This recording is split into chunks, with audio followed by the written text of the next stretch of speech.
Now we start two-dimensional heat flow equation.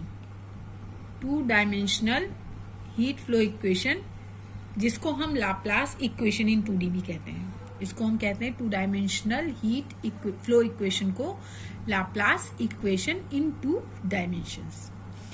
इसकी equation क्या होती है? अब पार्शियल डिफरेंशियल इक्वेशन जो होती है del 2u upon del x2 plus del 2u upon del y2 is equal to 0 is called Laplace equation in 2D और 2D heat flow equation. दोनों नाम है इसके. कैसे सॉल्व करेंगे? By the method of separation of variables. ये मैं आपको अभी इस इक्वेशन को सॉल्व करने का कॉन्सेप्ट बता रही हूँ, अभी क्वेश्चन नहीं बता रही हूँ. कॉन्सेप्ट बता रही हूँ इस इक्वेशन को सॉल्व करने का क्या होता है. ये चीज बुक में नहीं दी गई है.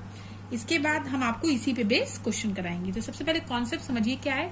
del 2u upon del x2 plus del 2u upon del y2 is equal to 0. जैसा कि पहले भी मैंने method of separation of variables जो पढ़ाया था उससे रिलेटेड ही सारे आपका चल रहा है.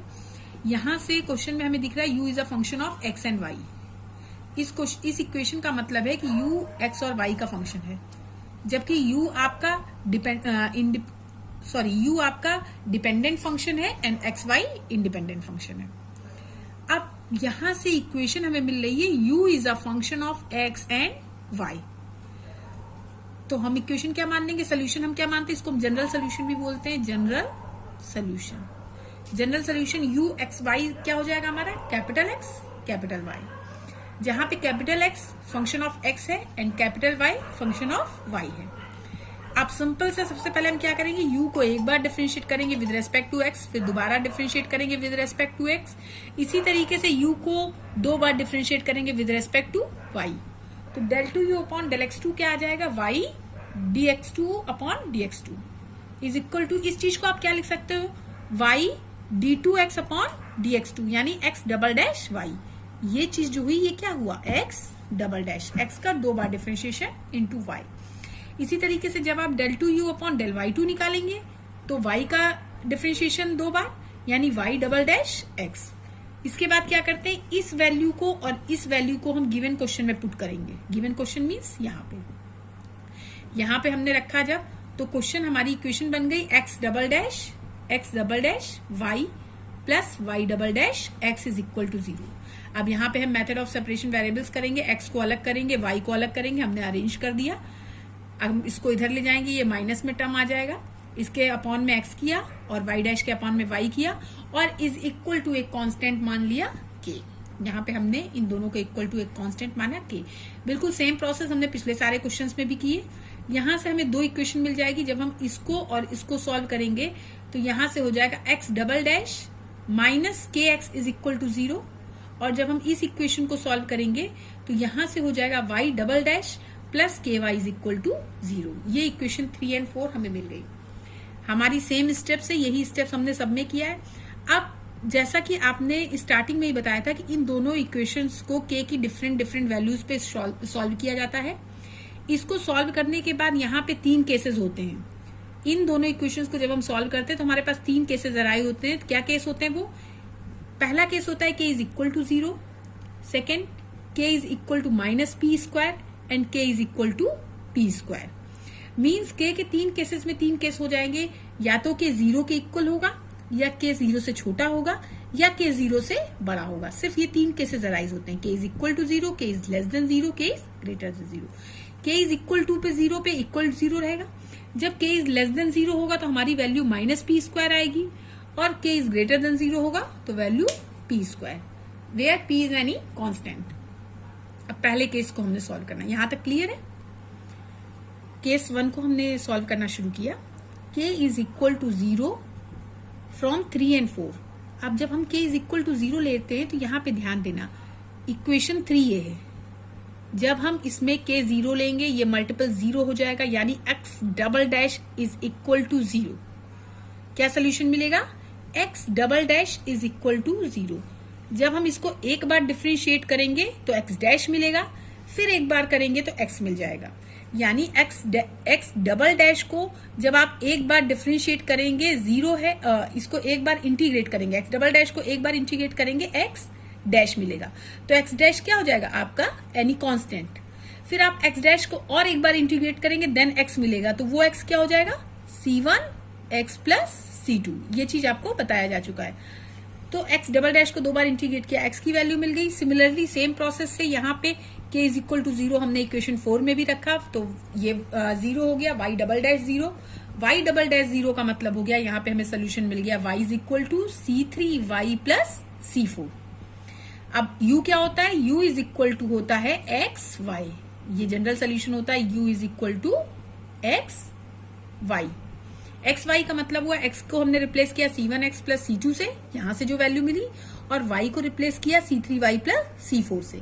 ये एक हमें इक्वेशन केस 1 पे मिल गई, यानी when k is less than 0। इसको हम इक्वेशन a लिखते हैं, इक्वेशन a।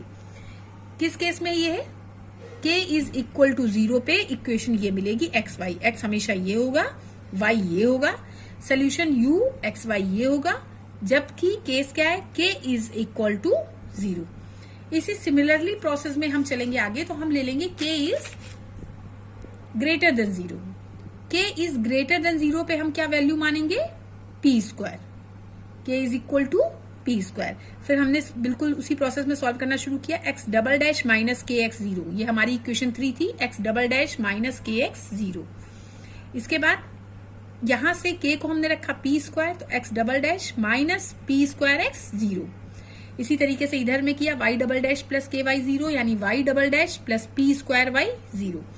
यहां से हमने ऑक्सिलरी इक्वेशन बनाई, ऑक्सिलरी इक्वेशन हमारी क्या हो जाएगी, 2 बार डिफरेंशिएशन है, तो d2 minus p square is equal to 0।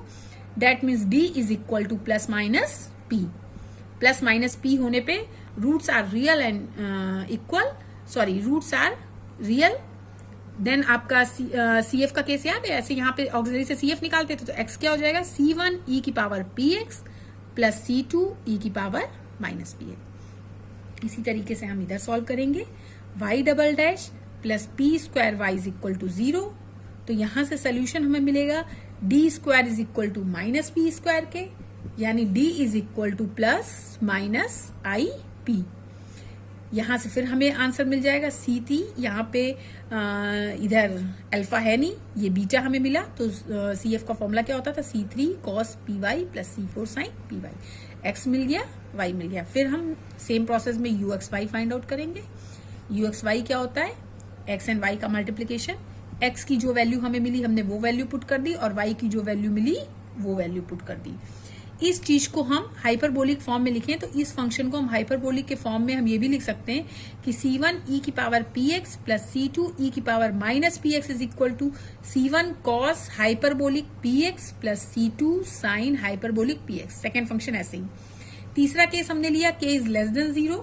k is less than 0 पे k इज इक्वल टू आ जाएगा माइनस p स्क्वायर के, माइनस p स्क्वायर पे फिर हम इसी तरीके से रख देंगे, हमें 2 वैल्यूज मिल जाएंगी, एक x मिल जाएगा, एक y मिल जाएगा। x y को फिर हम मल्टीप्लाई कर देंगे, तो हमें u मिल जाएगा, u is equal to general solution x y। इस तरीके से यहाँ पे हमें 3 आंसर्स मिलेंगे। पहला answer k is equal to 0 पे केस 1 जो आंसर देगा u, फिर case 2 k is greater than 0 पे हमें 2 आंसर मिलेंगे u, और फिर केस 3 पे फिर हमें 2 आंसर x y के मिलेंगे, जिससे हमें u मिलेगा केस 3। ये तीनों केस होते हैं। ये आपने पढ़ा 2 डायमेंशनल हीट फ्लो इक्वेशन। ये इक्वेशन आपकी लाप्लास इक्वेशन है, जिसके 3 जनरल सोल्यूशन हमें मिलेंगे, जबकि k की वैल्यू 0, 0 से छोटी और 0 से बड़ी होने पे। अब इस पे बेस हम क्वेश्चन देखेंगे। इस पे बेस क्वेश्चन है, del 2u upon del x2 plus del 2u upon del y2 is equal to 0 in a rectangle in the xy plane with conditions दे रखी है। मेन कंडीशंस लगाना ही होता है, u x 0 पे 0, फिर u x एंड b पे 0, फिर u a और y 0 और y and a and y is equal to function of y parallel to y axis, parallel to y axis. अब यहाँ पे हम सोल्यूशन स्टार्ट करेंगे। सबसे पहले जो मैंने आपको पूरी प्रोसेस बताई है, वो चारों प्रोसेस निकाल के हमें तीनों कंडीशंस लगानी होगी। तो अब हम स्टार्ट कहाँ से करेंगे, हम लेंगे u is a function of x and y। एक आध लाइन हो सकता है मैं स्किप करूं तो आप लोग समझ जाना। अब यहां से इसको हम जब डिफ्रेंशिएट करेंगे तो ये आ जाएगा del 2u upon del x2 is equal to del 2u upon del x2 is equal to, आप लिख सकते हो x के रेस्पेक्ट में करना है तो x 2 bar and y। Similarly आप इसको y के रेस्पेक्ट में करेंगे तो del 2u upon del y2 is equal to, अब क्या आ जाएगा y double dash and x। इस चीज को जब हम इक्वेशन 1 में पुट करेंगे, इक्वेशन 1 मीन्स आपका गिवन क्वेश्चन, इस चीज को जब हम इक्वेशन 1 में पुट करेंगे तो हमारी इक्वेशन 1 हो जाएगी x double dash y plus y double dash x is equal to 0। अब यहां से हम क्या करेंगे, वेरिएबल्स को सेपरेट करेंगे, x double dash y is equal to minus y double dash x। Similar चल रहा है क्वेश्चन, इज इक्वल टू हम यहाँ पे मान लेते हैं कांस्टेंट k। k की 3 वैल्यूज के लिए हम इसको करेंगे, k इज इक्वल टू 0 पे, k is equal to p square पे and k is equal to minus P square पे। इन तीनों वैल्यूज पे हम इसकी 3 इक्वेशंस निकालेंगे जैसा आपने पहले किया है। बिल्कुल सेम क्वेश्चन है, u लिया, u is a function of x and y, del u upon del x करेंगे तो x का एक बार डिफरेंशिएशन होगा, y ऐसे ही आ जाएगा, और दोबारा करेंगे तो x का 2 बार होगा, y एज अ कांस्टेंट। इसी तरीके से y के रेस्पेक्ट में 2 बार करेंगे तो y का 2 बार differentiation and x as a constant. ये दोनों वैल्यूज हमने इक्वेशन 1 में रख दी, मींस गिवन क्वेश्चन में, तो हमें ये इक्वेशन मिल गई। अब यहाँ पर इक्वेशन को मिलने के बाद एक बार हम अभी इसको अरेंज करेंगे x एंड y के टर्म्स में। कांस्टेंट मानने के पहले हम इसको x एंड y के टर्म्स में अरेंज कर ले तो और अच्छा हो जाएगा। तो यहाँ से हो जाएगा x double dash upon x एक साइड कर लिया, minus y double dash upon y is equal to k। अब ये हमारे वेरिएबल्स x के अलग हो गए, y के अलग हो गए। अब हम इसको एक बार इसके साथ सॉल्व कर देंगे और एक बार इसको इसके साथ सॉल्व कर देंगे। मींस एक इक्वेशन हमें मिलेगी x डबल डैश माइनस के एक्स इज इक्वल टू 0, और इसी तरीके से दूसरी इक्वेशन हमें यहां से मिल जाएगी minus Y double dash is equal to K Y, यानी minus Y double dash minus K Y is equal to 0। Means आप इसे लिख सकते हो Y double dash plus K Y is equal to 0। एक ये इक्वेशन हमें मिल गई और एक ये इक्वेशन हमें मिल गई। अब इस इक्वेशन की हेल्प से और इस इक्वेशन की हेल्प से हम क्या लिख सकते हैं, from both equations we get 3 values of k। क्या क्या वैल्यूज मिलेंगी, डेट इज 0 पे, ग्रेटर देन 0 पे और लेस देन 0 पे। इन तीनों पे हमें k की डिफरेंट वैल्यूज होंगी, जो कि हम मानेंगे क्या, k इज इक्वल टू एक बार 0 के लिए सॉल्व करेंगे, एक बार k is equal to P square के लिए सॉल्व करेंगे और एक बार k is equal to minus P square के लिए सॉल्व करेंगे। अब हम क्वेश्चन करना स्टार्ट करते हैं। Case 1 if k is equal to 0। देखिए k इज इक्वल टू 0 जब हम इस इक्वेशन में लेंगे तो x डबल डैश 0 आ जाएगा, इससे हमें डायरेक्टली मिल जाएगा x double dash 0। x double dash 0 का मतलब हुआ कि x को एक बार आपने डिफरेंशिएट किया, इंटीग्रेट किया, तो x डैश आपको मिल जाएगा कांस्टेंट, c1 लेते हैं, और दोबारा फिर से कर दिया तो x is equal to c1 x plus c2, ये x मिल गया। इसी तरीके से दूसरी इक्वेशन y पे लिया तो y डबल, यहां से y डबल डैश 0 हो जाएगा, यानी y इज इक्वल टू मिल जाएगा, c1 c2 कांस्टेंट ले चुके हैं इसलिए c3 y plus c4। x और y के 2 आंसर मिल गए।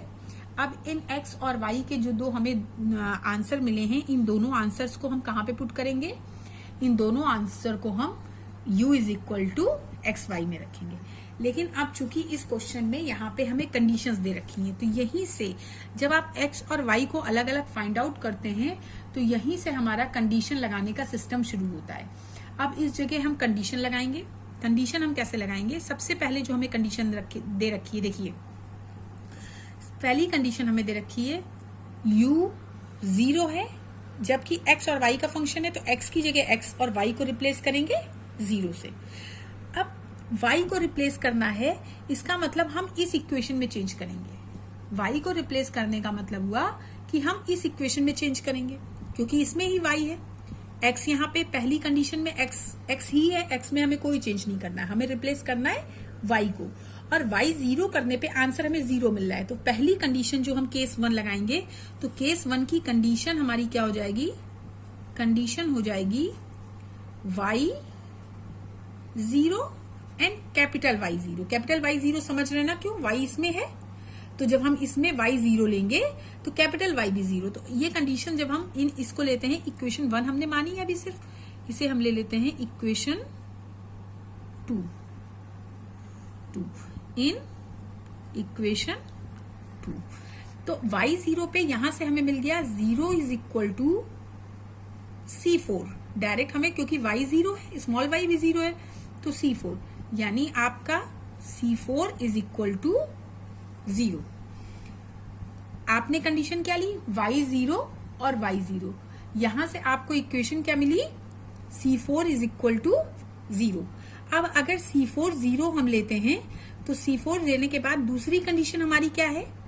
दूसरी कंडीशन हमको दे रखा है x और b पे 0 है, x और b पे, उसको भी हम यहीं पे अप्लाई करेंगे। इसी में आप देखो x की जगह x, y की जगह b, y की जगह b का मतलब हो गया आप यहां पे लिखोगे C3b, C3b प्लस C4 आपका 0 हो गया और y आपका 0 है।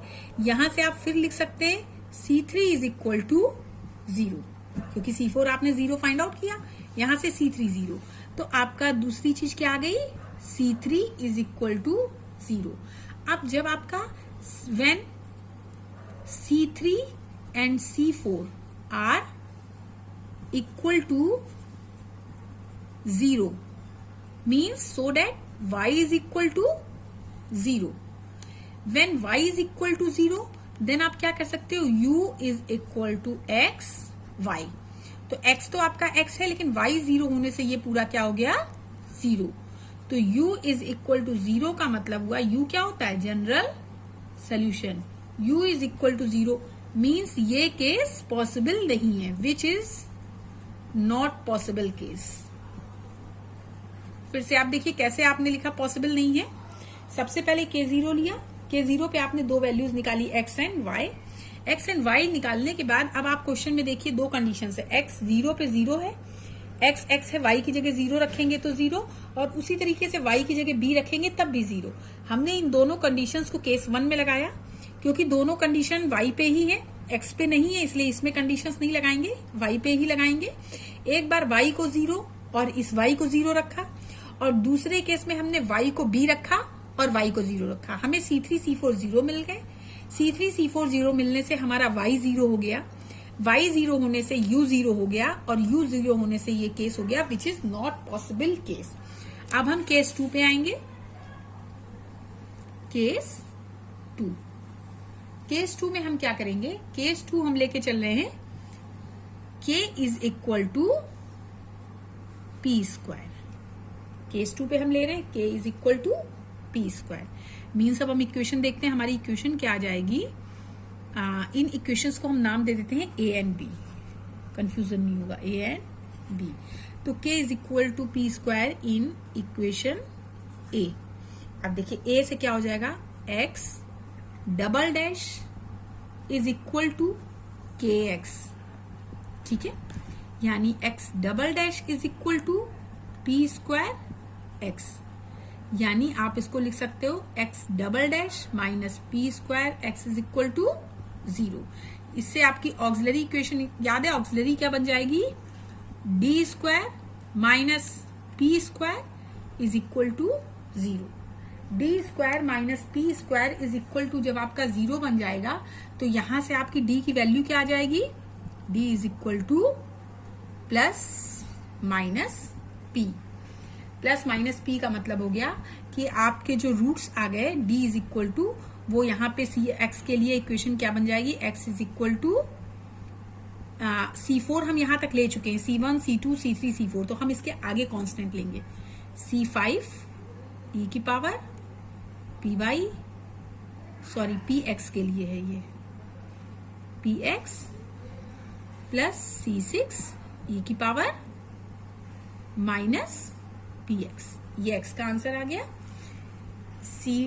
क्या आंसर आ गया, C5 e की power px plus C6 e की पावर माइनस px, रूट्स वही आए प्लस माइनस p।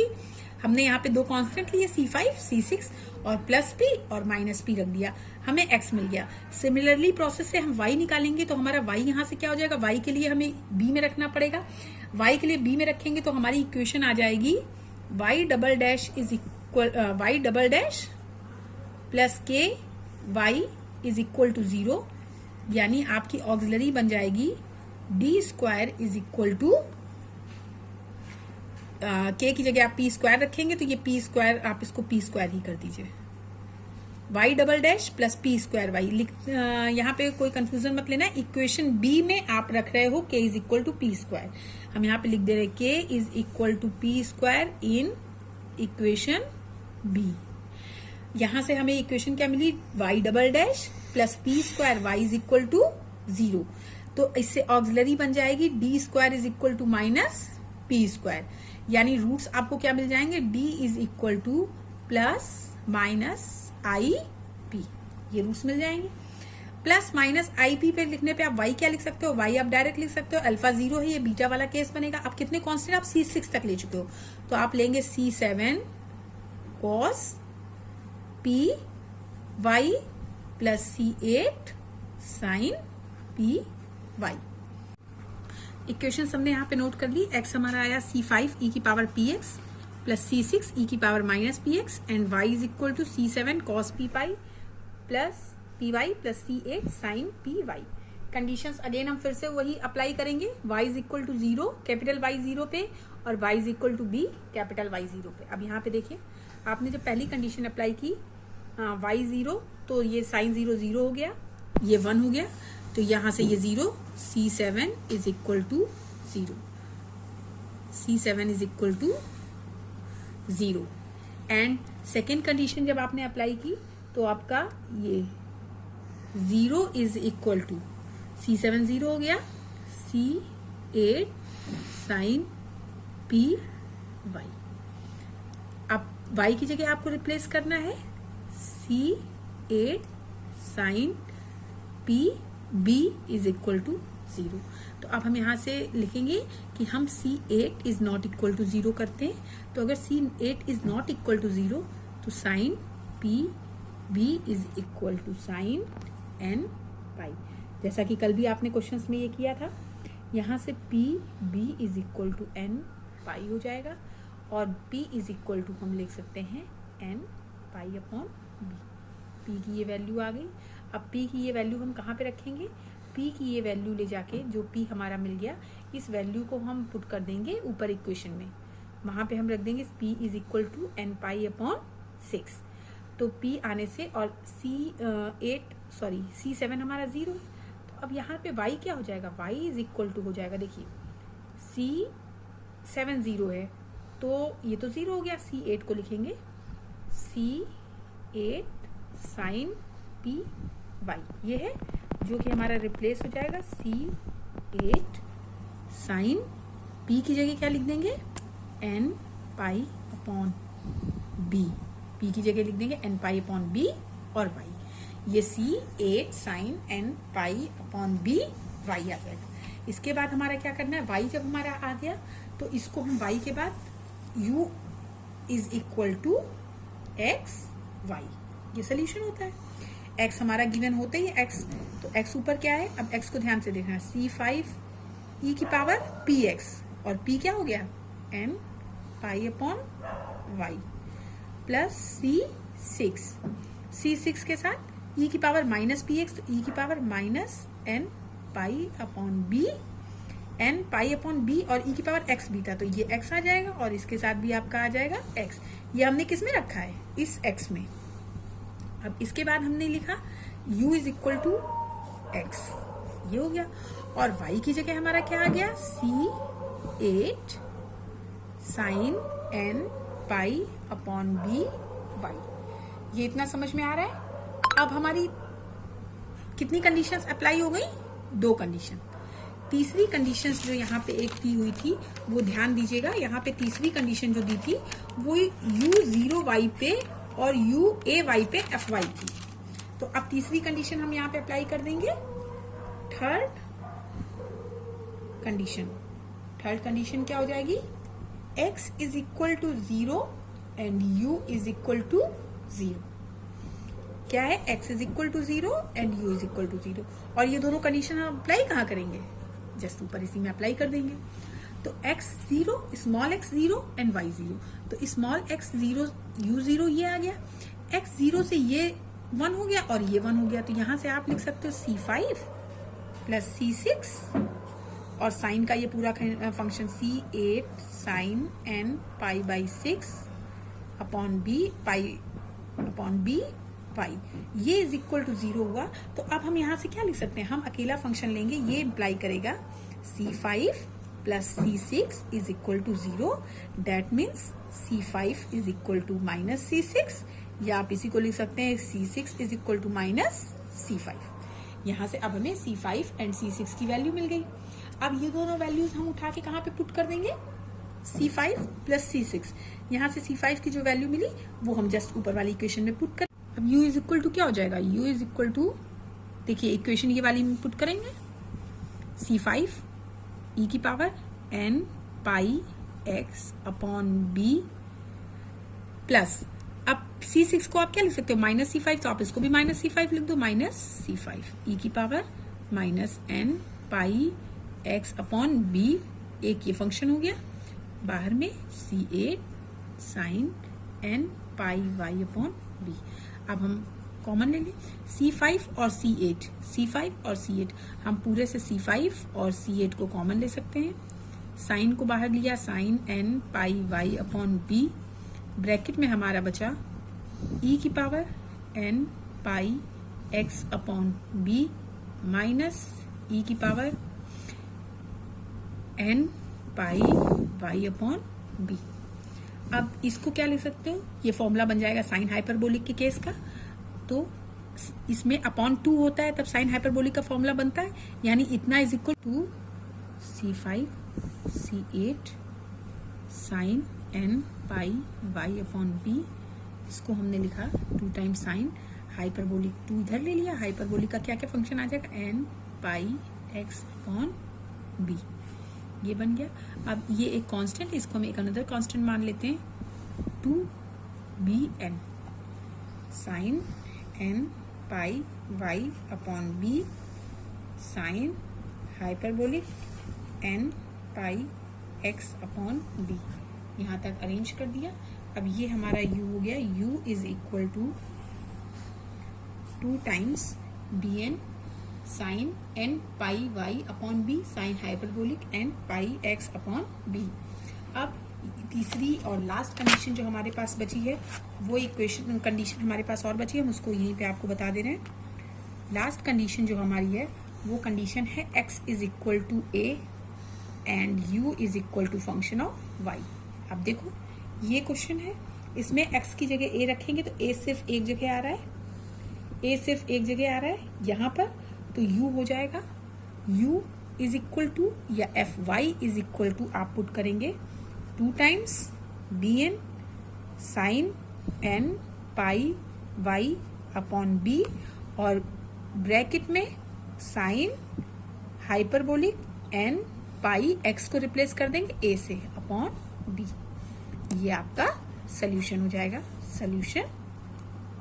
अब यहाँ पे एक चीज और आपको लिखनी, कल आपने जो bn का फॉर्मूला निकाला था ये यहाँ पे सॉल्व होकर आंसर आ गया। अब ये bn हम कैसे फाइंड आउट कर सकते हैं, bn के लिए कल आपने जो फॉर्मूला निकाला था कि bn is equal to 2 upon b sine hyperbolic, कल जो क्वेश्चन किया था उसमें ये निकाला था पूरा n pi a upon b और लिमिट 0 से b fy sign n pi y upon b dy। ये आपका सोल्यूशन रहेगा। ये वैल्यू जो आपने कल फाइंड आउट की थी वो आप यहाँ पे देख सकते हैं, फाइनल आंसर आपका यहाँ पे खत्म हो जाएगा। एक चीज और इस क्वेश्चन में थी, एक बार इसको फिर से रिवाइज करते हैं। यहाँ पे जब आपने केस 1 लगा दिया 0 मिला, केस 2 लगाया, केस 2 सॉल्व होने पे आपको फाइनल वैल्यू मिल गई। हमने यहाँ पे केस 3 नहीं अप्लाई किया है, हमें पता था इसलिए हमने केस 3 नहीं अप्लाई किया। अगर आप इसको करते हो और केस 3 अप्लाई करते हो तो केस 3 अप्लाई करने पे हम वैल्यू क्या लेते हैं, केस 3 के लिए हम वैल्यू लेते हैं k is equal to minus का, अब यहाँ पे प्लस का पी स्क्वायर ले चुके हैं, माइनस का पी स्क्वायर। जब आप माइनस का पी स्क्वायर लोगे तो यहीं पे समझो ये क्या हो जाएगा, प्लस का पी स्क्वायर। यहाँ से हमें इक्वेशन मिल जाएगी एक ऑक्सिलरी, और उसी तरीके से यहाँ से हमें एक ऑक्सिलरी इक्वेशन मिल जाएगी। जब हम उन दोनों वैल्यूज को x में पुट करेंगे, इस क्वेश्चन के जैसे, इस कंडीशन के जैसे, जब हम उन दोनों वैल्यूज को पुट करेंगे तो हमारा सोल्यूशन u पे x 0 होगा, x और y का। तो x आपका आएगा, वैल्यू होगी, लेकिन y आपका पुराने केस की तरह 0 हो जाएगा, इसलिए u is equal to x y हो जाएगा, और एक्स वाई x इंटू 0 होने से 0 हो जाएगा, और ये फंक्शन भी नहीं डिफाइंड होगा। मीन्स ये क्वेश्चन में x बराबर 0 पे नहीं डिफाइंड होगा, इसी तरीके से x बराबर माइनस पी स्क्वायर पर भी नहीं डिफाइंड होगा। इसको आप करके देख लेना, बिल्कुल ऐसे ही माइनस पी स्क्वायर लगाना, ऑक्सिलरी बनाना, दो इक्वेशन बनाना। जब आप y में गिवन दोनों कंडीशन सेटिस्फाई कराओगे, जब आप y के केस में ये वाली कंडीशन सेटिस्फाई कराएंगे, एंड सेकंड जो आपको दूसरी कंडीशन दे रखी थी YB एंड Y0, वो वाली सेटिस्फाई कराएंगे, तो ये केस भी आपका 0 आएगा। जब आप तीसरा केस अप्लाई करेंगे k is equal to P square, इस केस में आपका आंसर आ जाएगा। आपको दो वैल्यूज मिलेंगी x एंड y की, यहाँ से आप सॉल्व करेंगे, x और y की वैल्यू u में रखेंगे, u से इक्वेशन को अरेंज करेंगे, अरेंज करके सिर्फ आपको तीसरी और चौथी लिमिट सेटिस्फाई करा देनी है। तीसरी और चौथी लिमिट रखने पे हमें आंसर मिल जाएगा। तो लास्ट कंडीशन है x is equal to a, u is equal to F Y, ये पुट करेंगे तो u is equal to F Y is equal to 2 times B N, देखो यहाँ से 2 times B N sine N pi Y upon B sine H N pi A upon B. अब इस last condition में x की जगह a आ गया है। अब देखिए यहाँ पे bn इज इक्वल टू क्या होगा, ये आप डायरेक्ट वैल्यू याद कर लेना, bn is equal to 2 upon b sine hyperbolic n pi a upon b, 0 से b की लिमिट में इंटीग्रेशन है फंक्शन ऑफ y, फिर यही पूरा function sine n pi y upon b dy। Now equation of transmission line, equation है del 2v upon del x2 is equal to rc del v upon del t, del 2i upon del x2 is equal to rc del i upon del t। इन दोनों equations को हम telegraph equations कहते हैं, जहाँ पे v potential, i current, c capacitance and l inductance है। इसी तरीके से del 2v upon del x2 is equal to lc del 2v upon del t square, और del 2i upon del x2 is equal to lc del 2i upon del t square. ये आपकी telegraph equations है and ये आपकी radio equations है, इसको आप याद कर लेना। टेलीग्राफ इक्वेशंस ये दो होती हैं और रेडियो इक्वेशंस ये दोनों होती हैं। इस पे बेस क्वेश्चन कैसे होगा, सेम है, बस इक्वेशंस में आपके टर्म बदल गए। जैसे कि इसमें पहले फॉर्मूले में आपको क्या दिख रहा है, v is a function of x and t, दूसरे में i is a function of x and t, v is a function of x and t, i is a function of x and t। बाकी आपका पुराना बिल्कुल system वैसे ही रहेगा। Question कैसे होगा, find the current I end voltage V in a transmission line of length L t seconds after the ends are suddenly grounded given that I x और 0 पे I naught, ये आपकी लिमिट है given. एक ये limit है, second limit v x 0 पे v naught pi x upon l, ये लिमिट्स दिए and round g are negligible, r एंड g नेग्लेक्ट कर देते हैं। अब इक्वेशन आपकी क्या होती है, del 2v upon del x2। बस आपको यहाँ पे ये देखना होगा इन दी हुई चीजों के हिसाब से कि आपको इसमें से कौन सा फॉर्मूला यूज करना है। यहाँ पे हमने यूज किया del 2v upon del x2 lc del 2v upon del t square. क्या दिख रहा है, v is a function of x and t। अब आप बिल्कुल वैसे ही करेंगे, इसको वेरिएबल सेपरेबल से अलग अलग कर लेंगे। v को डिफरेंशिएट एक बार x के रेस्पेक्ट में, एक बार t के रेस्पेक्ट में, दोनों की वैल्यू ले जाके यहाँ पे पुट करेंगे, दोनों को अरेंज करेंगे, x एक तरफ t एक तरफ, कांस्टेंट मानेंगे। जब कांस्टेंट मान लेंगे तो हमें x और t मिल जाएगा। x और t की वैल्यू मैंने डायरेक्टली लिख दी है, x ये गिवन है एंड t ये। जब x और t की वैल्यू मिल जाएगी तो हमारा सोल्यूशन मिल जाएगा v is equal to x into t. x और t को आप रिप्लेस कर देंगे। इसके बाद जो आपकी गिवन कंडीशन है फर्स्ट एंड सेकंड, कंडीशंस को आप अप्लाई करेंगे। कंडीशंस को अप्लाई करने के बाद एज इट इज बिल्कुल पुराने सिस्टम जैसा आप सॉल्व करेंगे, आपको सोल्यूशन मिल जाएगा। इस टॉपिक के साथ आपकी unit 2 application of partial differential equations finished होती है। इससे रिलेटेड आप क्वेश्चंस करिएगा, जहाँ पे डाउट्स हो पूछिए।